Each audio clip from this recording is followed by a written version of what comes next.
वंचित समाज के लोगों, क्रांतिकारी अभिवादन के साथ मैं ओम प्रकाश राजभर, विधायक, पूर्व मंत्री, उत्तर प्रदेश सरकार, राष्ट्रीय अध्यक्ष सुहेलदेव भारतीय समाज पार्टी की तरफ से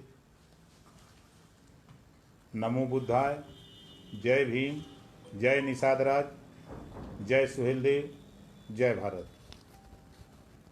आज आप लोगों के सामने मंडल कमीशन और आरक्षण पर चर्चा करूंगा। साथियों, सामान्य वर्ग हो या अनुसूचित जाति जनजाति हो या पिछड़ा वर्ग हो, सभी वर्गों में गरीब हैं। गरीब की कोई जाति नहीं होती है, लेकिन गरीबी के आधार पर जब गरीब कमज़ोर लोगों को ऊपर उठाने की बात होती है, तब जाति पहचान कर सरकार काम कर रही है, जिसके संबंध में मैं आप लोगों के सामने बीजेपी भारतीय झूठ पार्टी सरकार के फैसले को बताना चाहूँगा। बीजेपी जो भारतीय झूठ पार्टी है, बीजेपी सरकार में फैसला हुआ है कि सामान्य वर्ग, जिसे आप खास तौर से सवर्ण जाति के नाम से जानते हैं, सामान्य वर्ग में जो गरीब हैं, उसे आरक्षण देने का फैसला लिया। हम उस फैसले का स्वागत करते हैं, लेकिन गरीब सवर्ण को नहीं, अमीर सवर्ण को आरक्षण दे दिया गया, वह भी 72 घंटे के अंदर। 8 लाख कमाने वाले सालाना परिवार को बीजेपी भारतीय झूठ पार्टी की परिभाषा है कि 8 लाख सालाना कमाने वाला व्यक्ति परिवार वो गरीब है। अब आप जोड़ लो, 8 लाख में 12 का गुणा करो, 66,666 रुपया महीना, मतलब 66,000 रुपया महीना कमाने वाला व्यक्ति बीजेपी सरकार में जो कानून बना है वो गरीब है। और 5 एकड़ जमीन, मतलब लगभग 8 बीघा जमीन जिसके पास है वह गरीब है। ये बीजेपी सरकार के पास जो परिभाषा है गरीब की, वो परिभाषा के तहत इन्होंने सामान्य वर्ग को आरक्षण दिया है। मकसद मेरे कहने का तात्पर्य यह है कि 66,000 रुपया महीना कमाने वाला व्यक्ति जो परिवार वो गरीब है। 5 एकड़ जमीन जिसके पास है, सामान्य वर्ग का है, तो वो गरीब है। लेकिन वहीं पिछड़े वर्ग, अनुसूचित जात, जनजात एवं अनुसूचित जाति में 5 से 6,000 रुपया कमाने वाला व्यक्ति बीजेपी की निगाह में अमीर है। जिसके पास जमीन नहीं है, भूमिहीन है, जो मजदूरी करके जी खा रहा है, बीजेपी सरकार की निगाह में वो अमीर है। आरक्षण उन्हें नहीं दिया जा रहा है जो गरीब हैं। आज़ादी की लड़ाई का जश्न शुरू हो गया था, हम लोग आज़ादी की तरफ बढ़ चुके थे। उस समय 1931 में जनगणना हुई थी, जातिगत जनगणना हुई।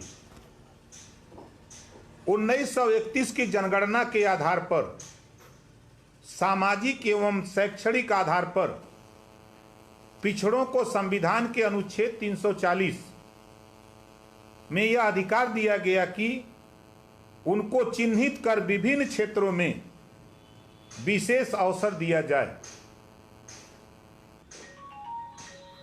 काका कालेलकर आयोग का गठन 29 जनवरी 1993 को हुआ। ये इसी उद्देश्य से गठन हुआ। काका कालेलकर आयोग जो 1931 की जनगणना है, उस आधार पे कौन सी जाति सामाजिक और शैक्षणिक दृष्टि से पिछड़ गई है, उसे ऊपर उठाने के लिए आयोग गठित हुआ, जिसका नाम काका कालेलकर आयोग। उस आयोग 29 जनवरी 1953 को गठन हुआ और आयोग की रिपोर्ट 1955 में आई।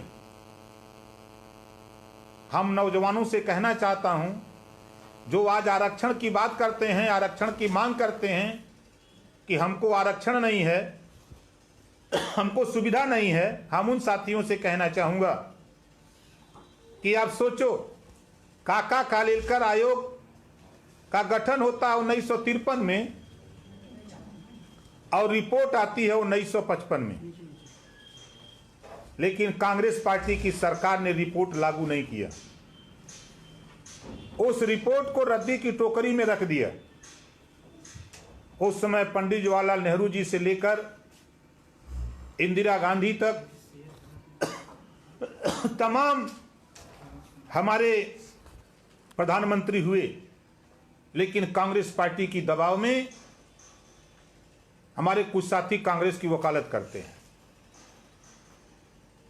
1955 से ये रिपोर्ट दबी रही। 1978 में पिछड़ों को आरक्षण नहीं दिया गया। 24 साल तक लगातार 24 साल तक लगातार काका कालेलकर आयोग की रिपोर्ट। अब आरक्षण की मांग करने वाले, आरक्षण की चाहत रखने वाले निषाद बिंद, केवट, मल्लाह, पाल, प्रजापति, नाई, गुण, राजभर, चौहान, हम आपसे पूछना चाहता हूं, नौजवानों से खासतौर से पूछना चाहता हूं कि इसको पढ़ो, इसको समझो कि तेरे साथ धोखा आजादी के पहले और आजादी के बाद से देखो कैसे हो रहा है। रिपोर्ट लागू न करके जिस तरह ओम प्रकाश राजभर को बीजेपी ने वोट लेने के लिए तो सामाजिक न्याय समिति की रिपोर्ट लागू करने के लिए कहा कि सरकार बनवा दो, हम रिपोर्ट लागू कर देंगे। सरकार बनवा दिया। जब रिपोर्ट लागू करने की बात आई तो सरकार बीजेपी भारतीय झूठ पार्टी मुकर गई। ठीक उसी तरह जब चौधरी चरण सिंह ने दबाव बनाया कि काका कालेलकर आयोग की रिपोर्ट लागू किया जाए, तो वर्तमान सरकार ये कह करके टाल दिया कि ये रिपोर्ट पुरानी हो गई है, नया आयोग गठित कर दिया जाए। तो चूंकि ज्यादातर सत्ता में बैठे हुए लोग विरोधी थे, चौधरी चरण सिंह जो प्रयास कर रहे थे, इनके साथ जिस तरह हम अकेले प्रयास कर रहे हैं सामाजिक न्याय समिति की रिपोर्ट लागू करने के लिए, उसी तरह चौधरी चरण सिंह जी भी काका कालेलकर आयोग रिपोर्ट लागू करने के लिए अकेले प्रयास कर रहे थे। रिपोर्ट तो लागू नहीं हुई, लेकिन चौधरी चरण सिंह जी के प्रयास से केंद्र सरकार ने 1978 में ये कह करके कि ये रिपोर्ट पुरानी हो गई है, नया आयोग गठित कर दिया जाए, तो 1978 में मंडल आयोग का गठन किया। ठीक उसी प्रकार जिस तरह बीजेपी भारतीय झूठ पार्टी ने सामाजिक न्याय समिति की रिपोर्ट लागू न करके हमारे साथ धोखा किया कि बिंदेश्वरी प्रसाद, ये अभी पूर्व रिटायर्ड जज हाई कोर्ट, उनके नेतृत्व में एक कमेटी बना दिया। ठीक उसी तरह चौधरी चरण सिंह जी के साथ होता है। 1978 में बिंदेश्वरी प्रसाद के नाम से बीपी मंडल जिसे मंडल आयोग के नाम से जाना जाता है, मंडल आयोग का गठन किया गया। 1978 में मंडल आयोग का गठन होता है और 1980 में मंडल आयोग की रिपोर्ट आ जाती है। अब पिछड़े समाज के लोगों जरा सोचो, बड़ी हमदर्दी नेताओं से तेरी रहती है, हम आगे जिक्र करूंगा नेताओं के ऊपर। 1980 में मंडल आयोग की रिपोर्ट आ जाती है और 1980 से लेकर 1990 10 साल के बीच में हमारे तमाम नेता सदन में जाते रहे और वहां जाकर के गांधी जी के 3 बंदर बन करके बैठे रहते थे। 1990 में याद आया बीपी सिंह जी को और बीपी सिंह जी ने 1990 में मंडल आयोग की सिफारिश रिपोर्ट लागू करने की घोषणा कर दी। 1990 में 1990 से लेके 1993 तक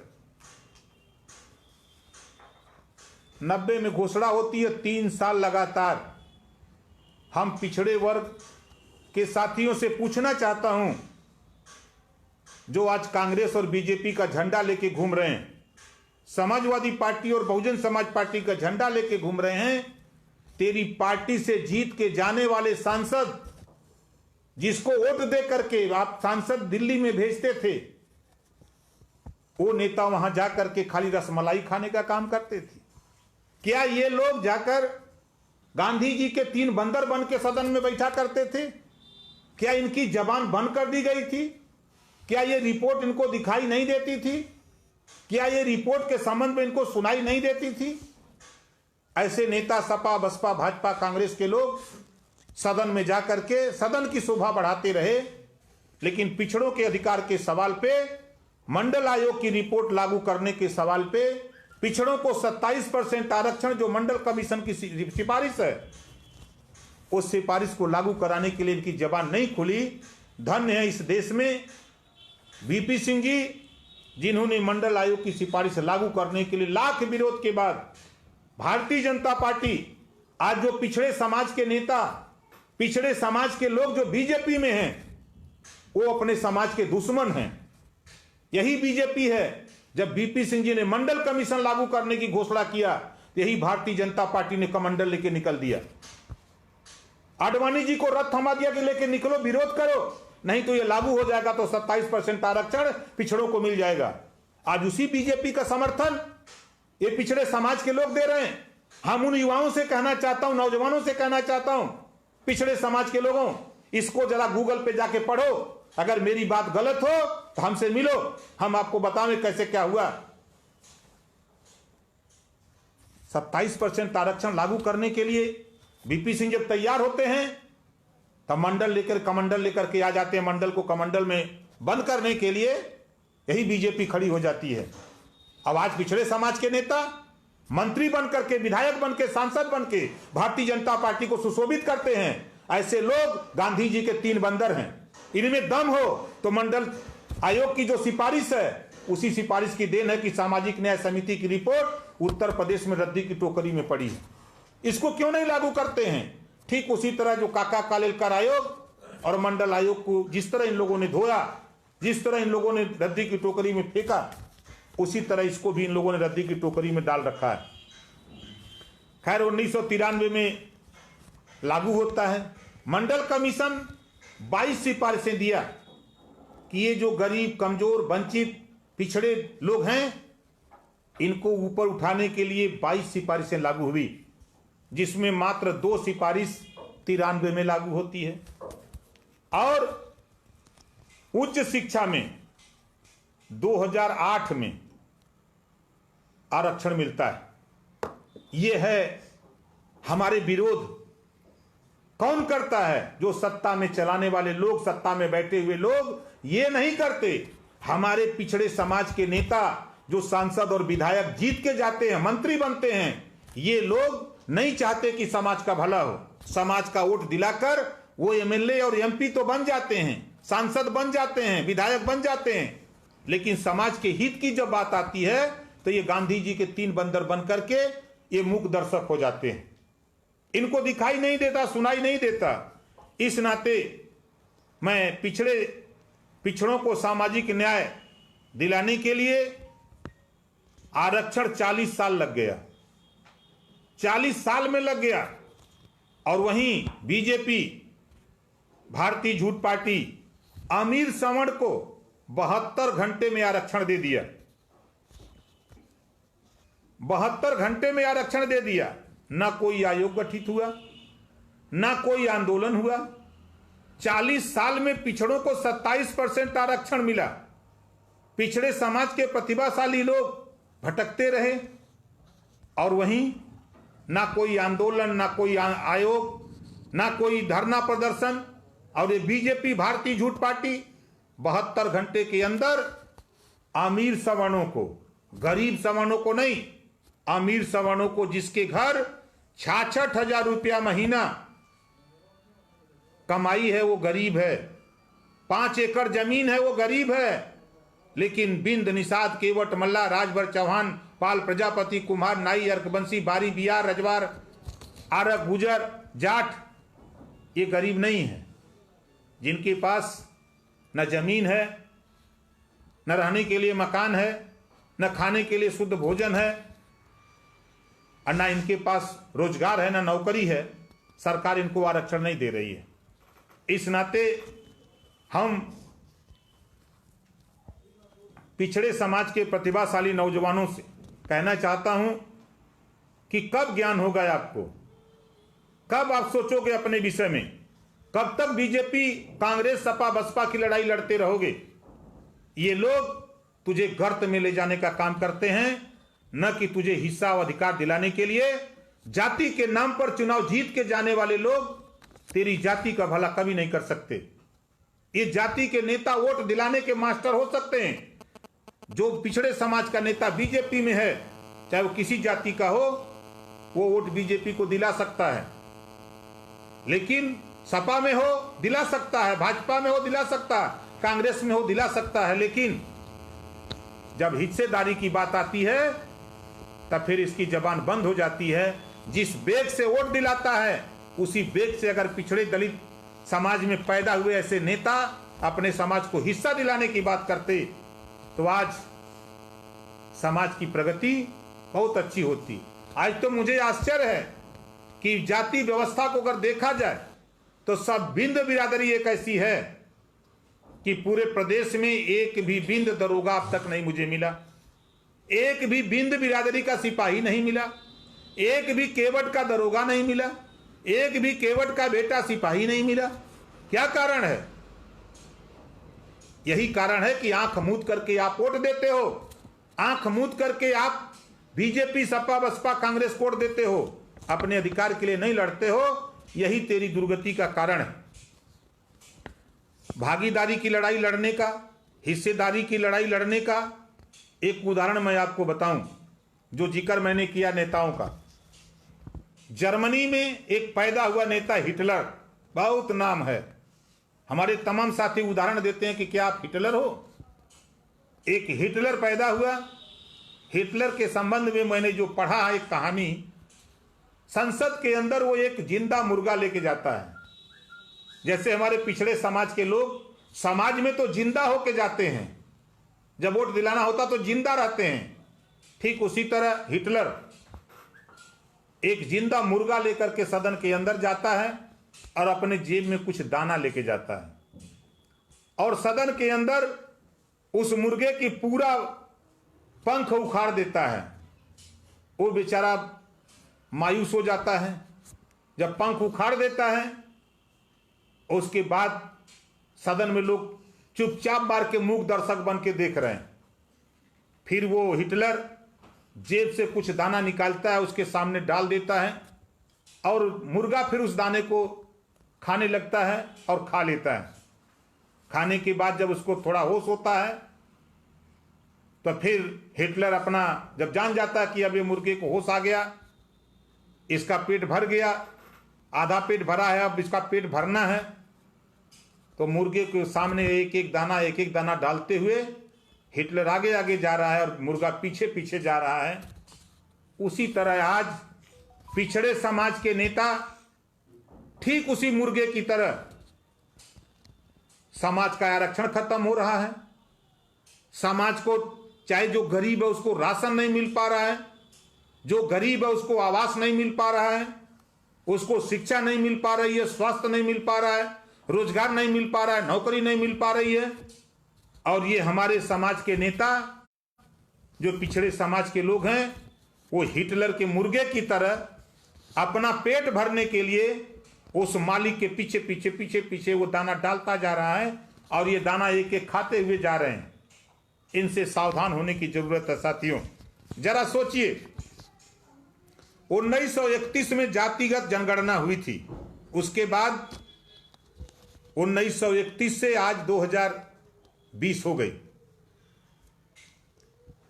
लगभग इतना लंबा समय होने के बाद भी संविधान के अनुच्छेद 340 में राष्ट्रपति के पास पावर है हर 10 साल पे वो आयोग गठित करे और आयोग जो रिपोर्ट देगा उस रिपोर्ट के आधार पर लोगों को ऊपर उठाने की बात की जाएगी। लेकिन 1931 में जातिगत जनगणना हुई, उसके बाद जातिवार जनगणना क्यों नहीं हो पा रही है? क्या इसके विषय में पिछड़े समाज के नेता, पिछड़े समाज के लोग क्यों नहीं सोच पा रहे हैं? क्या अनुसूचित जात, जनजात, पिछड़ी जातियों की आबादी 90 साल से बढ़ी है कि घट गई? जो 52% आबादी या चर्चा होती है वो 1931 की जनगणना की चर्चा होती है। अनुसूचित जात जनजाति को जो आरक्षण मिला, जो 1931 में जो उसकी आबादी थी, उस आबादी के हिसाब से उसको आरक्षण 22.5% मिला।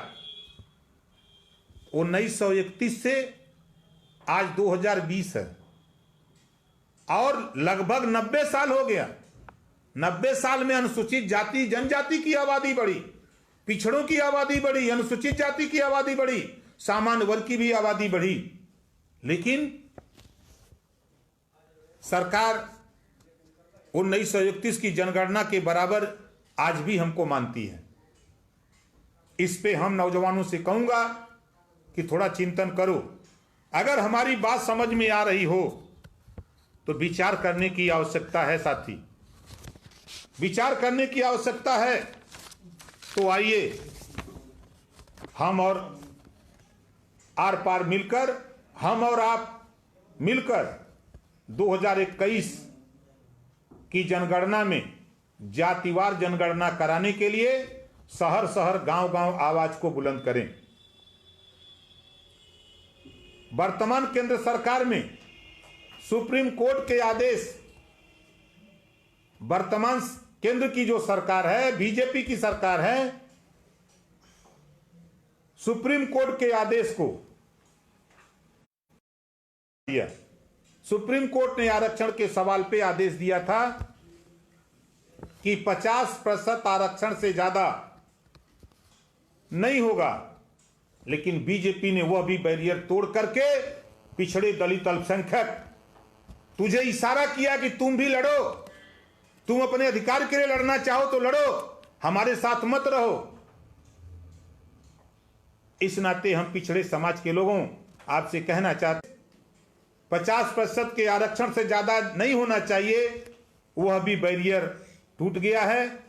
तो आइए हम सब मिलकर आवाज बुलंद करें। जिसकी जितनी संख्या भारी, उसकी उतनी हिस्सेदारी की लड़ाई को मिलकर लड़ा जाए। जिसकी जितनी संख्या भारी, उसकी उतनी हिस्सेदारी की लड़ाई को मिल SC ST के आरक्षण को 2021 की जनगणना जातिवार कराकर 22.5% आरक्षण को बढ़ाया जाए। पहला काम। इस लड़ाई को जो नौजवान शेड्यूल कास्ट, शेड्यूल ट्राइब्स के लोग लड़ना चाहते हैं, वो ओम प्रकाश राजभर के साथ सहयोग करें, आंदोलन करें। 2021 की जनगणना कराने के लिए कह रहा हूं कि कल तक हम अंग्रेजों के गुलाम थे, आज हम नेताओं के गुलाम हैं। सभी पार्टियों ने नेता पैदा करके उस नेता के सहारे पिछड़ी जाति का वोट तो ले लेते हैं, लेकिन जब तेरी जाति जनगणना कराने की बात आती है तो आज पूछो उन बीजेपी की और कांग्रेस, सपा, बसपा जो केंद्र में बैठे हुए सांसद हैं, जो देश की सरकार जहां चल रही है, दिल्ली की पार्लियामेंट में बैठे हुए पिछड़े समाज के नेता हैं, हमारी बात आज उनको कड़वी लगती होगी। अगर वो सदन में गए हैं समाज के वोट के बल पर तो वो पिछड़ी जाति की जनगणना करावें, और नहीं पिछड़ों का हित चाहते हैं तो सदन से इस्तीफा देकर के घर चले आवें। अगर वो अपने समाज का हित चाहते हैं तब, और नहीं तो ये साफ साफ समाज के बीच में जाके बोलें कि हम तेरा भला नहीं चाहते हैं, हम अपना पेट भरने के लिए हम उस पार्टी में हैं। ये बात उनको कहना पड़ेगा। हम उन सांसदों से कहना चाहता हूं जो पिछड़ी जात, अनुसूचित जात, जनजात, अल्पसंख्यक समाज के लोग सदन के अंदर हैं, उन साथियों से कहना चाहता हूं इस नाते 27% आरक्षण जो पिछड़ी जाति को है, 2021 की जनगणना जातिवार कराकर आरक्षण को और बढ़ाया जाए, जो हमारी आबादी के हिसाब से मिलना चाहिए, इसको बढ़ाइए। और नहीं तो भाई हम पिछड़े समाज के लोगों, हम आपसे कहना चाहता हूं, अनुसूचित जाति जनजाति के लोगों आपसे कहना चाहता हूं, ऐसे सांसदों का विरोध होना चाहिए उनके क्षेत्रों में जो तेरे अधिकार की बात न करे, जो तेरे आरक्षण की लड़ाई न लड़े, तेरी जातिगत जनगणना न करावे, ऐसे नेताओं का बहिष्कार होना चाहिए। और आगे तीसरा काम, निजी क्षेत्र में, प्राइवेट में एससी, एसटी, ओबीसी, अनुसूचित जात, जनजात, पिछड़ी जात को आरक्षण लागू किया जाए।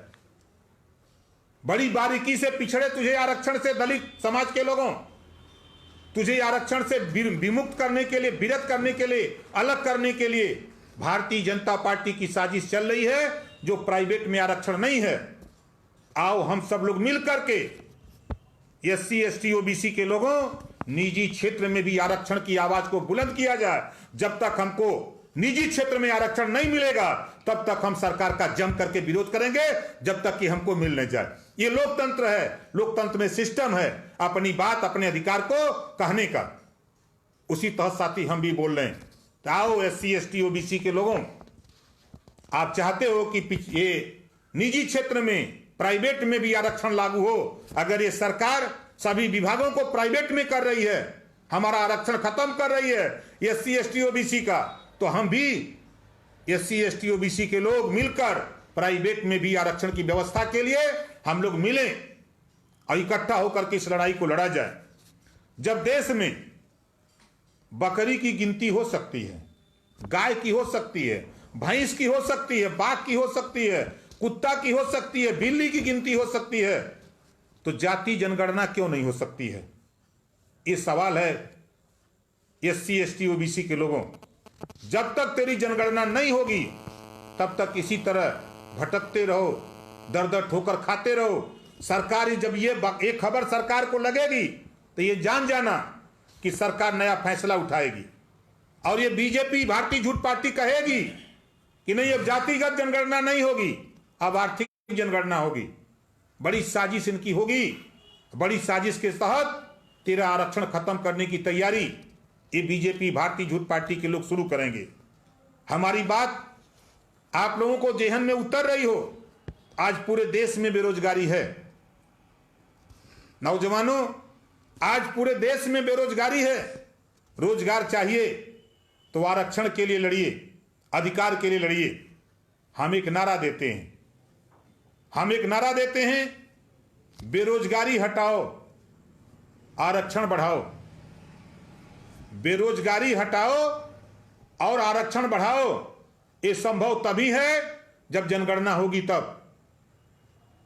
जिस दिन जनगणना हो जाए तो जिस दिन जनगणना हो जाएगी तो हमारा आरक्षण भी बढ़ेगा, हमारी बेरोजगारी कम होगी। इस नाते मैं फिर दोहराना चाहता हूं कि एससी, एसटी, ओबीसी की जनगणना जातिगत जनगणना हो और जनगणना के आधार पर जिसकी जितनी आबादी हो उस आबादी के हिसाब से उसको आरक्षण की व्यवस्था किया जाए।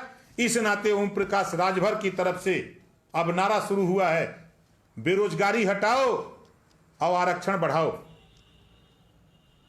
ये आवाज हमको आपको मिलकर के लगानी पड़ेगी, मिलकर के लड़ना पड़ेगा। तब हम आप आगे जा सकते हैं। साथी, इसी बात के साथ, क्रांतिकारी अभिवादन के साथ, नमो बुद्धाय, जय भीम, जय निषाद राज, जय सुहेलदेव, जय भारत।